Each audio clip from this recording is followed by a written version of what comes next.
मैं शांत आत्मा हूं, यानी मैं हूं ही शांत।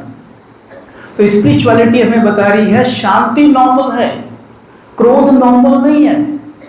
क्रोध बिल्कुल ऐसे है, इसे समझिएगा, जैसे मानिए एक फिश, मछली जब सागर में होती है तो वो कितनी कंफर्टेबल है, that is called normal for fish, right. लेकिन उसी फिश को आप निकालकर समुद्र से बाहर फेंक दीजिए, आपको पता चलेगा वो कैसे तड़पेगी।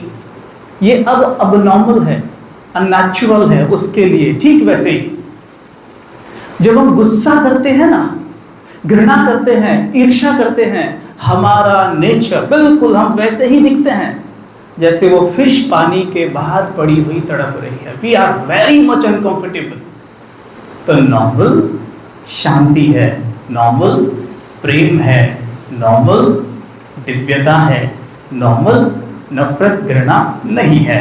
अभी देखो, आपने सुना सिस्टर ने बताया थोड़ा सा हमारे बारे में, तो परिचय दिया, और मैं उसी बात को थोड़ा सा उठाऊंगा। अब से जस्ट 10 वर्ष पहले मुंबई में मैं मॉडलिंग कर रहा था, और अच्छे लेवल पे मॉडलिंग कर रहा था। लेकिन मेरे जीवन में एक वॉइडनेस था, एक खालीपन था। मेरे मन में हमेशा ये चलता रहता था कि आखिर व्हाट इज लाइफ, लाइफ है क्या, ये खालीपन क्यों है। सब कुछ तो मुझे मिल रहा है मॉडलिंग से, फिर मैं इतना बेचैन क्यों हूं, परेशान क्यों हूं।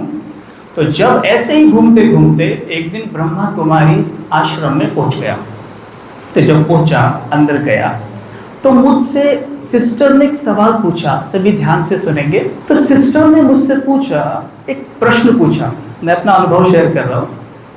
शायद हो सकता है आपको इसकी आवश्यकता ना हो, पर आप किसी को सिखा जरूर सकते हैं, है ना। आप बहुत सारे लोगों से मिलते हैं, सिखा जरूर सकते हैं, क्योंकि ऊपर ईश्वर को देखते हैं तो नीचे लोग आपको देखते हैं।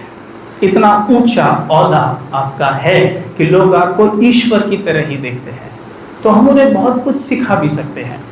ठीक है, तो क्या हुआ, मुझसे पूछा हु आर यू।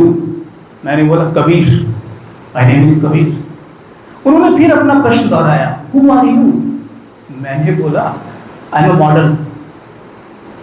उन्होंने फिर एक प्रश्न दोहराया, हु आर यू। अब मैं चक्कर में पड़ गया, क्या जवाब दूं। अगर मैं आपसे सवाल पूछूं हु आर यू, तो आप मुझे क्या उत्तर देंगे। शायद अपना नाम बताएंगे। फिर मैं पूछूं हु आर यू, शायद अपना आप प्रोफेशन मुझे बताएंगे, आई एम अ जज, राइट, या लॉयर, या इंस्पेक्टर, डॉक्टर, जो भी। वो मुझसे पूछा, मैंने उनको बता दिया। तो उन्होंने मुझसे एक बात कही जो मैं आपके सामने रख रहा हूं। उन्होंने कहा, ईश्वर पे तो वो बाद में आए, उन्होंने कहा सुकरात ने एक बार कहा था कि सृष्टि एक रंगमंच है और हम सभी यहां कलाकार हैं, राइट। ध्यान देना इस बात पर, ये सृष्टि एक रंगमंच है और हम सभी यहां कलाकार हैं। अर्थात आप मॉडल नहीं है, आप मॉडल नहीं है, मॉडलिंग का तो आप रोल प्ले कर रहे हैं। उन्होंने मुझसे पूछा, क्या आप अपनी मां के लिए मॉडल हैं। मैंने कहा नहीं बेटा। क्या अपनी सिस्टर के लिए मॉडल हैं। नहीं भैया। पिता के लिए क्या है बेटा। तो ये रोल है। और परमात्मा ने हमें बहुत सुंदर बात बताई कि जो कलाकार है ना, ये भी कौन है वो भी जान लो। क्योंकि सुकरात ने जितना बोला उतना हमने सुना और समझने का जितना प्रयास किया वो किया, लेकिन परमात्मा ने क्या कहा। परमात्मा ने कहा कि जो कलाकार है ना, ये कौन है ये जान लो। जैसे अभी हमारी रिस्पेक्टेड सिस्टर बोल रही थी तनाव के बारे में। मुझे बंगाली ज़्यादा समझ में तो आती है नहीं, पर मैं बहुत कान लगा के सुनता हूँ तो थोड़ा थोड़ा समझ में आ जाता है। I think she was talking about stress, right. तनाव, तनाव। अब ध्यान दीजिएगा सभी, क्योंकि समय ज़्यादा नहीं लूँगा आपका। तनाव, तनाव होता क्या है, क्यों होता है तनाव। एक है कलाकार और एक है रोल। जब हम खुद को कलाकार भूलकर खुद को रोल समझने लग जाते हैं, अर्थात जब हम सपोज, उदाहरण सिंपल समझिए, सपोज करो अमिताभ बच्चन जी ने एक ड्रेस पहनी हुई है, ठीक है, ड्रेस पहनी हुई है, और वो स्वयं को ड्रेस ही समझ रहे हैं। उन्होंने ड्रेस पहनी हुई है इंस्पेक्टर की और वो खुद को इंस्पेक्टर ही समझ रहे हैं। तो जब वो घर जाएंगे और घर भी वो इंस्पेक्टर की तरह चले उठे बैठे बातें करें तो उनकी लाइफ कैसी हो जाएगी? He is Amitabh Bachchan, right? वैसे ही हम क्या करते हैं, एक है सोल एक है रोल। यहाँ पर सोल एक्टर है और वो सेम टाइम पर मॉडल का रोल भी बजा रहा है, तो माँ का रोल भी बजा रहा है, बेटे का भी रोल बजा रहा है, बेटी का भी रोल बजा रहा है। मैं सोल कलाकार हूं, मैं पिता के रोल में भी हूं, माँ के रोल में भी हूं और जज के रोल में भी हूं। और मुझे ये सारे चैलेंजेस दिन भर में आते हैं। कभी हो सकता है कि मेरा बेटा मेरी बात नहीं मान रहा, हो सकता है कि मेरी वाइफ के साथ मेरा झगड़ा हो गया है, या हो सकता है कि मेरे दोस्त से मेरी बिगड़ गई है। दुनिया भर की चीज़ें हैं जिन्हें हम कहते हैं स्ट्रेस, और स्ट्रेस को हिंदी में कहते हैं तनाव। और तनाव को अगर तोड़ेंगे आप, तनाव को अगर तोड़ना चाहें, क्योंकि तोड़ने के लिए बैठे हैं ना, तो तनाव को आप तोड़ेंगे तो तन आओ। अर्थात जब आप स्वयं को तन समझते हैं, जब स्वयं को तन समझने लग जाते हैं, बॉडी, तब स्ट्रेस आना ही है। आप कुछ भी कर लीजिए, फिर कितना भी ध्यान कर लीजिए, मेडिटेशन कर लीजिए, कोई भी गोली खा लीजिए, कोई भी मूवी देख लीजिए, कहीं भी घूमने चले जाइए और कुछ भी कर लीजिए। गॉड से मैंने सीखा है, राजयोग मेडिटेशन में मैंने पिछले 10 वर्ष में ये सीखा है, अगर आप स्वयं को तन समझ रहे हैं यानी बॉडी, तो तनाव होगा जरूर। क्योंकि हम खुद को सोल नहीं रोल समझ रहे हैं, रोल। और जब खुद को रोल समझने लग जाते हैं ना, तो उससे इतने अटैच हो जाते हैं कि हम रियलिटी को ही भूल जाते हैं। सिंपल सी बात है, फिर मैं वहीं पे आता हूं। सपोज करो अमिताभ जी घर से निकले, ठीक है, और वो जाकर एक्टिंग करते हैं स्टेज पर या जहां भी शूट चल रहा है। आप देखते हैं उनके वहां माता पिता के रोल में कोई होगा, वो उनका वास्तविक माता पिता नहीं होगा, राइट? वो उनका माता पिता के रोल में है। अब सोचिए वो रोल में इतने डूब जाए कि जो घर उनके माता पिता हैं वो उनको भूल जाएं और कहने लग जाएं ये मेरे माता पिता हैं। अब बताइए उनकी लाइफ कैसी होगी? वहीं पे जब हम स्वयं को सोल समझते हैं तो हमें याद रहता है कि वास्तव में मेरा पिता है कौन। हमारी ये कंप्लेन रहती है ना कि भगवान को हम याद नहीं कर पाते, हमारा कनेक्शन नहीं जुड़ पाता। सिंपल सी बात है, जब आप स्वयं को माँ समझ रही हैं तो बेटा याद आएगा, राइट? पिता समझ रहे हैं तो बेटा याद आएगा, टीचर समझ रहे हैं स्टूडेंट याद आएंगे। आप स्वयं को जब जज समझते हैं तो आपको कोर्ट याद आता है, वहाँ पे आने वाले जो भी केसेस याद आएंगे। लेकिन जब हम स्वयं को सोल समझते हैं, माइंड यू, अटेंशन प्लीज, जब खुद को सोल समझते हैं तो सुप्रीम सोल याद ना आए असंभव। और सुप्रीम सोल को याद करने के फायदे सुन लीजिए। मेडिकल साइंस मानती है आप जिसको भी याद करते हैं उसके जैसे बनने लगते हैं। उदाहरण के तौर पर हम कहते हैं क्यों याद करें, लाइफ तो ठीक ही चल रही है, सब कुछ ठीक ठाक ही तो चल रहा है, ऐसे भी क्या पड़ गई। सुन लीजिए, मेडिकल साइंस कहती है आप जैसे को याद करते हो वैसे बन जाते हो। अभी के अभी आप सब ट्राई करके देखिए, किसी ऐसे व्यक्ति को याद करके देखिए जो बहुत दुखी रहता है, परेशान रहता है, सबको दुख देता है, बात बात पे गुस्सा करता है, किसी पे चांटा भी मार देता है और उसकी जो भाषा है बहुत ही अब्यूजिव है। सोचिए उसके बारे में क्या होगा। आपका मूड कैसा होने लग जाएगा, टक टक टक टक टक टक डाउन, नीचे जाएगा जी, ऊपर तो नहीं जाएगा। इसका मतलब क्या हुआ, मेरे माइंड की फ्रीक्वेंसी नीचे गई। क्यों गई?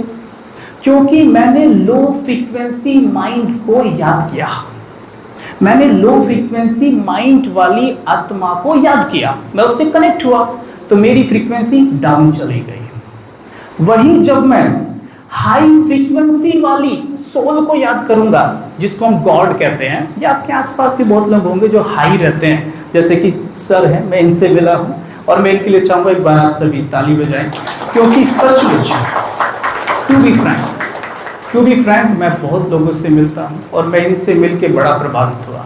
कारण इनकी सोच बहुत अच्छी है, बहुत ही अच्छी है। इनके मन में एक ही चीज़ चलती है कि जो पोस्ट पोजीशन मेरे पास है ना, मैं उसका इस्तेमाल लोगों का कल्याण करने में करूँ। और सही में जिस व्यक्ति के हाथ में पावर होती है ना, अगर उस पावर को वो सही वे में यूज करे ना, तो सच बता रहा हूं, ये संसार स्वर्ग बन जाएगा, ये संसार स्वर्ग बन जाएगा। और इसलिए मैं सचमुच इन्हें अप्रिशिएट करता हूं कि इनके अंदर वो चीज है। ये दिखने से ही पता चल जाएगा आपको कि वेरी मच स्पिरिचुअल हैं। और आज हमारे जो सभी सर मैम बैठे हैं, हमारे जो बहन भाई बैठे हैं, इसका क्रेडिट भी इन्हीं को ही जाता है, इन्हीं को ही जाता है। तो अब जैसे सपोज करो आप इनके बारे में थोड़ा सा सोच के देखिए, ये तो सर मैम तो इनसे मिलते रहते होंगे, आप थोड़ा सा इनके बारे में सोचेंगे ना, तो आपकी माइंड की फ्रीक्वेंसी अपने आप थोड़ी सी हाई हो जाएगी, अपने आप मूड अच्छा हो जाएगा। फिर भी ये मनुष्य आत्मा है, जीव आत्मा है, और मैं भी एक मनुष्य आत्मा हूँ। परमात्मा तो 100% है, उनकी फ्रीक्वेंसी कभी नीचे आती ही नहीं है। अगर आप परमात्मा को 24 घंटे में से केवल 24 मिनट भी याद करना सीख जाएं, चलते फिरते उठते बैठते उसकी याद ऐसे आए जैसे नहीं मनुष्यों की आती है ना, चलते फिरते ऐसे याद आ रही, बच्चे को मिस कर रही हूँ, अभी हस्बैंड को मिस कर रही हूँ, अभी स्टूडेंट्स को मिस कर रही हूँ, कोई ना कोई याद आता ही रहता है। अगर ऐसे ही परमात्मा याद आने लग जाए तो मैंने राजयोग में सबसे सुंदर चीज यही सीखी है, सबसे सुंदर, कि आप चल रहे फिर रहे हैं, अभी वहां बैठे हैं, अपने आप परमात्मा में खोए पड़े हैं। किसको क्या पता वो क्या कर रहे हैं, आपको पता ही नहीं चलेगा कि हमने तो आलती पालती मारी हुई है ना, ऐसे हाथ किए हुए हैं ना, आंखें बंद की हुई है, लेकिन कनेक्शन कहाँ जुटा हुआ है, ऊपर। अगर हम ये सीख जाएं तो हमारे माइंड की फ्रीक्वेंसी कहाँ रहेगी, ऊपर, ऊपर, हमेशा ऊपर। कैसे पता चलेगा मेरी माइंड की फ्रीक्वेंसी अभी हाई है? जैसे लाइट जब डिम होती है तो बल्ब कैसे जलता है, लुक छुप और रोशनी नहीं दे पाता है, लेकिन जब लाइट बहुत हाई होती है तो ऐसे जलता जैसे अभी चल रहा है। ठीक बिल्कुल ऐसे ही अगर मेरे माइंड की फ्रीक्वेंसी हाई है तो मेरा चेहरा बिल्कुल सूर्य की तरह चमकेगा, आंखों में चमक होगी, चेहरे पे मुरझाहट नहीं हो सकती। इसे कहते हैं हाई फ्रीक्वेंसी को याद करने का रिजल्ट, जो कि हमने यहाँ पे सीखा है।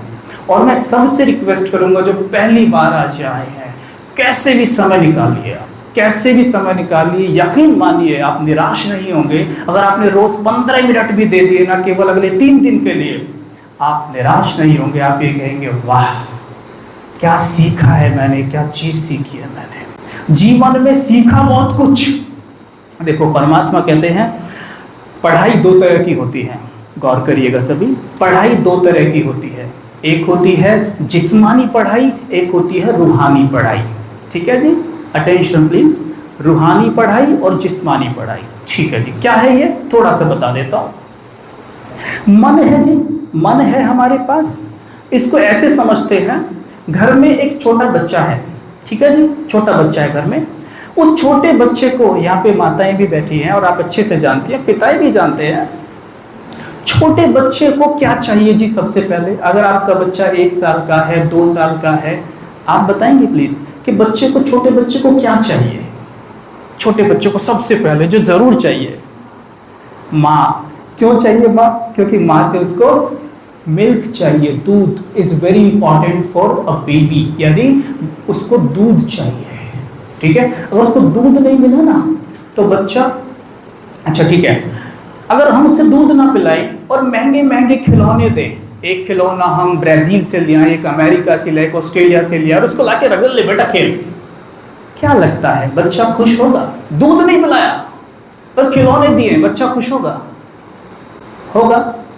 नहीं होगा। लेकिन अगर हम उसे दूध पिला के फिर खिलौने दें, फिर मस्त खेलेगा। दिल्ली में मैं था, मुझे याद है, दिल्ली में मैं प्रोग्राम कराने गया था और प्रोग्राम की ऐसे तैयारी चल रही थी, तो मुझे बोला कि आप यहाँ बैठ जाइए। मैं बैठ गया, घर में बैठ गया, तो वहां पे छोटा बच्चा, 1 साल का बच्चा रो रहा था फर्श पे लेटा हुआ। अब मुझे लगा क्यों रो रहा है, इसको चुप कराऊं, मैं कोशिश करूं। मैंने कोशिश की पर मुझसे तो चुप नहीं हुआ। वहां पे 2 खिलौने पड़े थे, मैंने खिलौना उठाया और उसके सामने ऐसे टिक टिक टिक टिक टिक टिक मैं करने लग गया। जैसे ही मैंने किया, आपको तो पता ही है सर, बच्चा 5 सेकंड में बहुत जोर से हंसने लग गया। मैंने कहा अरे वाह, मैं तो कामयाब हुआ। लेकिन हुआ क्या, 2 सेकंड बाद फिर से रोने लग गया। मैंने दूसरा खिलौना उठाया, फिर से हिलाया, वो फिर से सडनली हंसा, लेकिन फिर से ठक से रोने लग गया। अच्छा, तभी उसकी मां अंदर से आई। मां ने बोला भाई जी ये भूखा है, इसको दूध पीना है। अच्छा, मैंने कहा ठीक है आप पिलाइए। उन्होंने जैसे उसको दूध पिलाया और फिर उन्हीं खिलौनों से ऐसे खेलता रहा। समझिएगा मैं ये बात क्यों सुना रहा हूं, ये बहुत डीप है। ऐसे ही एक बच्चा हमारे पास भी है, सबके पास है, वो है हमारा माइंड, हमारा मन। और उस मन को हम खिलौने तो खूब देते हैं। जो जिस्मानी पढ़ाई मैंने की है, आपने की है, आपने की है, उस पढ़ाई से इस मन बच्चे को खिलौने खूब मिले हैं और भर भर के मिले हैं। जो भी आप सोच सकते हैं सारे खिलौने इसको मिल चुके हैं। अब फिर भी दुखी क्यों? बताइए क्या नहीं है आपके पास? क्या नहीं है आपके पास? घर है, गाड़ी है, बंगला है, हर चीज है, मतलब सब कुछ है। फिर भी सर आप जानते होंगे भारत डिप्रेशन की लिस्ट में नंबर 1 है। इन 2019 में it was declared that India is number 1 in depression. Bharat depression में नंबर 1 है। ठीक है, ना मेरी भाषण करने की स्किल्स शायद, ना आपकी जज करने की स्किल्स शायद, ना शाहरुख खान की एक्टिंग करने की स्किल्स, ना महेंद्र सिंह धोनी की सिक्सर मारने की स्किल्स भारत को डिप्रेशन से मुक्त कर सकती है। डिप्रेशन से मुक्त भारत सिर्फ एक ही तरीके से हो सकता है, और वो क्या है? जब इस मन बच्चे को खिलौने से पहले दूध दिया जाएगा, जब इस मन बच्चे को ये जिस्मानी पढ़ाई से पहले रूहानी पढ़ाई दी जाएगी, तब इस मन बच्चे के पास मिल्क आएगा। इस मिल्क को पीकर तभी इन खिलौनों से ये खेल पाएगा, अन्यथा इनकी कोई वैल्यू नहीं है। इसलिए आज हम इतने दुखी हैं, इसलिए इतने दुखी हैं। अगर हमने इस मन बच्चे को रूहानी पढ़ाई नहीं पढ़ाई, यानी स्पिरिचुअल हम नहीं हुए। देखो कितनी हंसी की बात है, तो हंसने की बात है ये। हम ऐसे पूछते हैं आपस में, are you spiritual? Are you spiritual? अरे स्पिरिचुअल का अर्थ क्या होता है पहले जान लेते हैं।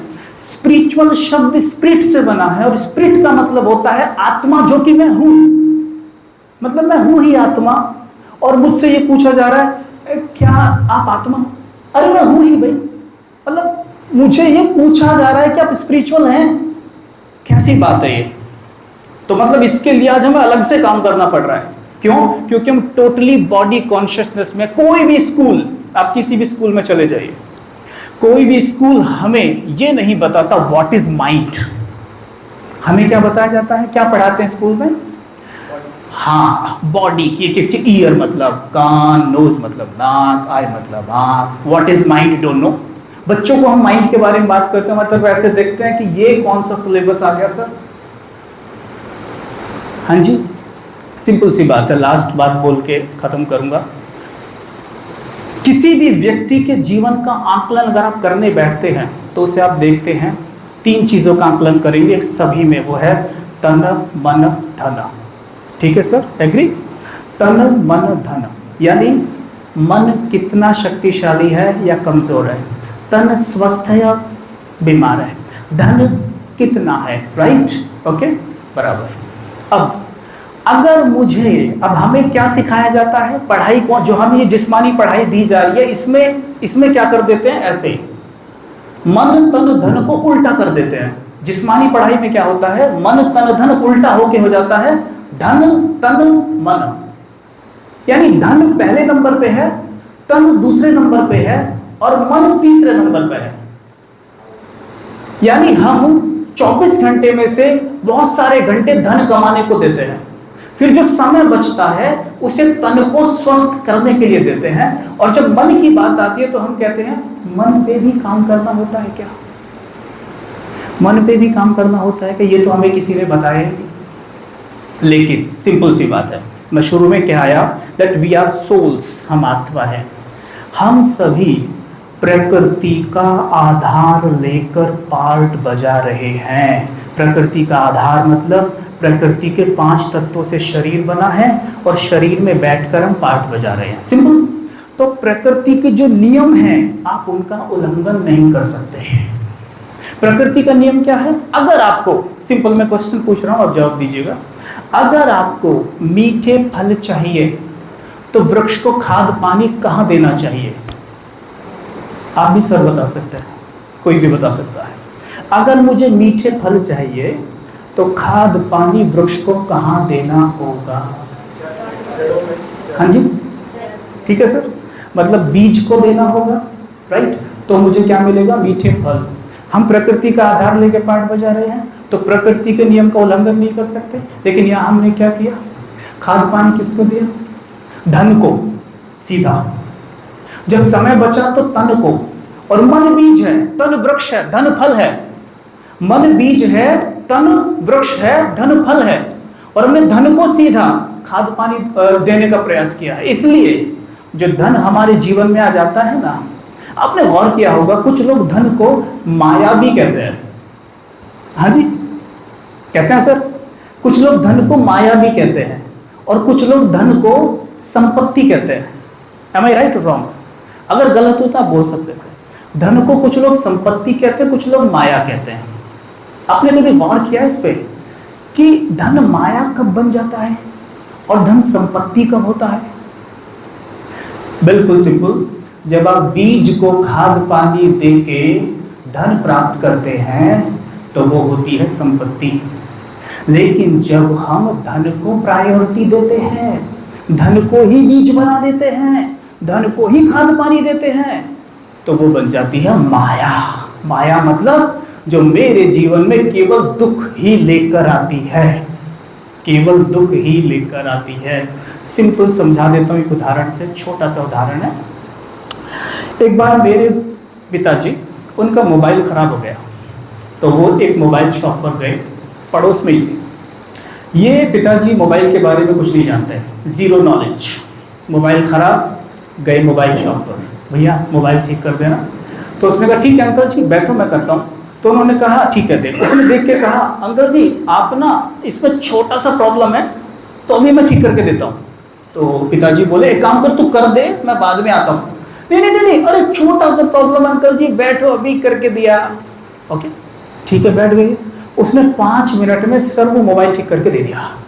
अच्छा, फिर पूछा कि भैया कितना पैसा हुआ? तो उसने पता क्या बोला? अंकल जी छोटी सी तो प्रॉब्लम थी, इसके मैं आपसे क्या पैसे लूं, मैंने इसमें कुछ ऐसा डाला ही नहीं है। तो अंकल जी ने बोला भाई तूने मेहनत की है, कुछ तो लेगा। नहीं अंकल जी कुछ नहीं है, बिल्कुल ठीक है आप ले जाओ। पिताजी मुझे आके बता रहे थे, मुझे बहुत अच्छा लग रहा था, तो उन्होंने उसे 10 रुपए दिए और लेके आ गए मोबाइल। तो मैं उस वक्त सोच रहा था कितना अच्छा इंसान है ना, इनको तो मोबाइल के बारे में कुछ पता भी नहीं है। अगर वो कह देता अंकल जी मोबाइल में बहुत बड़ी गड़बड़ है, कल आइएगा, उसमें से कुछ सामान भी निकाल सकता था, 1000 रुपए का बिल भी थमा सकता था, लेकिन उसने ऐसा नहीं किया। उस दिन उसने क्या कमाया बताइए? केवल 5 रुपए। क्या कमाए? 5 रुपए। लेकिन साथ में क्या कमाया? पिताजी ने दुआई दी और मैंने क्या दी? दुआई दी। और हमारे घर में या मेरे आसपास दोस्तों में जिसका भी मोबाइल खराब हुआ, मैंने उसे किसकी दुकान पे भेजा? उसकी पे। उस दिन उसने केवल क्या कमाया था? 5 रुपए। और क्या? दुआएं। ये जो 5 रुपए थे ना, वास्तव में संपत्ति थी, ये माया नहीं थी, क्योंकि दुआओं के साथ गए थे। और साथ में बिजनेस कितना बढ़ा, क्योंकि उसकी माउथ पब्लिसिटी कितनी हुई कि अच्छा इंसान है, जाइए उसके पास। तो जब हम धन दुआओं के साथ अर्जित करते हैं, हमारे घर में सुख समृद्धि आती है, स्वास्थ्य आता है। और जब उसके विपरीत धन हम अर्जित करते हैं तो हम देख ही रहे हैं चारों तरफ आज संसार में क्या हो रहा है। This is called rat race, क्योंकि कंपटीशन में ऐसे भाग रहे हैं कि पीछे ना रह जाए, और उसके लिए सब कुछ दांव पे लगा हुआ है। समय बहुत कम हो गया, रह गया है अभी, तो मैं बोलने को बहुत कुछ है।